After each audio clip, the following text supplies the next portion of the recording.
The Pulse School on RealAgriculture.com is brought to you by Saskatchewan Pulse Growers, DuPont Verticin Fungicide, and Nodulator XL.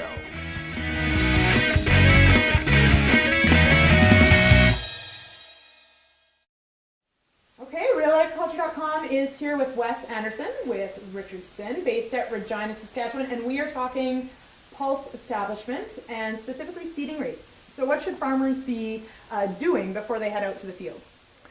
So the first thing I guess I think about when we're talking about pulse crops is they're generally relatively incompetitive crops. So the most important thing, or one of the most important things, is proper plant stand or proper plant population. In the case of field peas, I generally like, the old standard has been 7.5 plants per square foot, maybe as high as 8. Generally speaking, the newer recommendations now, I think from industry and agronomists, would be a full 8 plants per square foot. And most agronomists would agree with that. It just gives you a little bit more competition against weeds and a heavier stand. The risk, of course, with that is disease, and you got to make sure you're controlling your disease in crop, but that's maybe for another session to talk about later. All right, now, so in determining a seeding rate and targeting that plant population, how important is working through the 1,000 kernel weight in that? Yeah, well, in the case of field peas, 1,000 kernel weight has a huge impact. I would argue probably larger than just about any other crop that I've dealt with anyway. Field peas can easily range anywhere from 180 grams per 1,000 kernels to as high as 260, 270 grams. So that impacts your seeding rate pretty substantially if you're targeting the same plants per square foot. So as an example, if we're going to compare, say, going by 1,000 kernel weight versus the bushel example, how big of a difference can this make?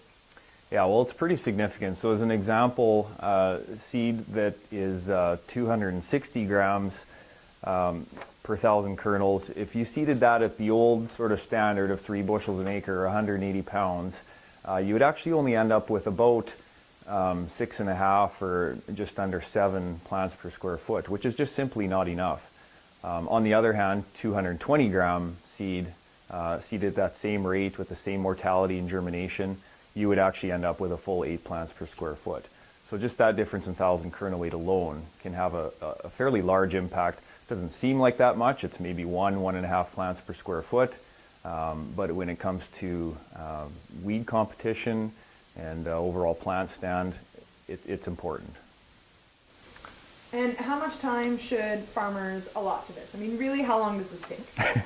It doesn't take long at all. In fact, what I suggest to everybody now is send in a seed sample to your seed lab, and they can easily do the 1,000 kernel weight to the gram, or even a tenth of a gram, I believe.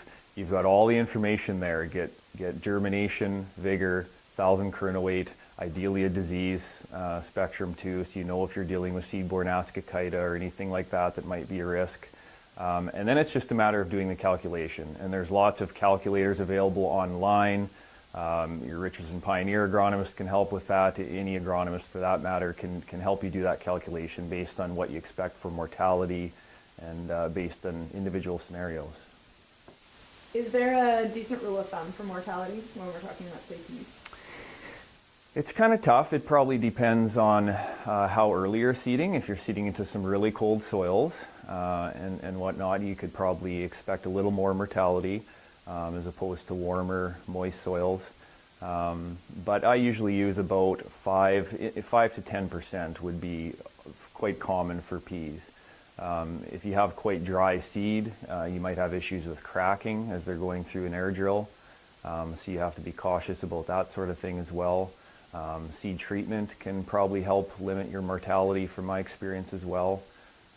So there's a number of factors to consider, but I usually use that 5 to 10%, often 6 or 8% mortality. All right, thanks so much.